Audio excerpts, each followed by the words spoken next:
ঈদগাঁওতে ৩ দিনব্যাপী হোমিওপ্যাথিক বিজ্ঞান সেমিনারের উদ্বোধন করা হয়েছে। ঈদগাঁও কক্সবাজার থেকে এম আবু হেনা সাগরের তথ্যচিত্রে দেখুন বিস্তারিত।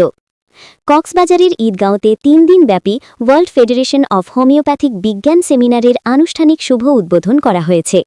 ৩রা মার্চ মঙ্গলবার সকালে ঈদগাঁও পাবলিক লাইব্রেরি মিলনায়তনে এই বিজ্ঞান সেমিনারে প্রশিক্ষক হিসেবে গুরুত্বপূর্ণ বক্তব্য রাখেন উপমহাদেশের প্রখ্যাত হোমিও গবেষক চিকিৎসক ২১শে পদকপ্রাপ্ত জাতিসত্তার কবি মোহাম্মদ নুরুল হুদা। ওয়ার্ল্ড ফেডারেশন কক্সবাজার জেলা শাখার সভাপতি ডাক্তার মোহাম্মদ আলমের আয়োজনে ক্যান্সার নিরাময়ে হোমিও চিকিৎসা পদ্ধতি নিয়ে আলোচনা করেন।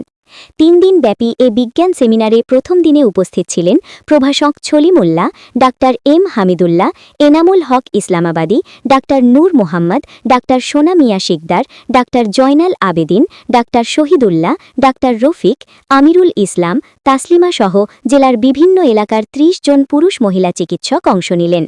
অন্যদের মাঝে অংশ নেন সাংবাদিক ও লেখক কাফি আনোয়ার, ঈদগাঁও অনলাইন প্রেস ক্লাবের যুগ্ম সাধারণ সম্পাদক এম আবু হেনা সাগর সহ আরও অনেকে।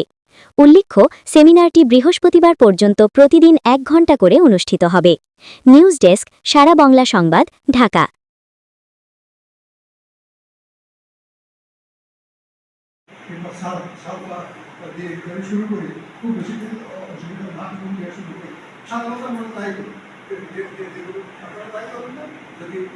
চিররোগী হয়, দীর্ঘজীবী রোগী হয়, বুঝতে না পারি সাবধান দিয়ে তারপরে সমান করা একটা।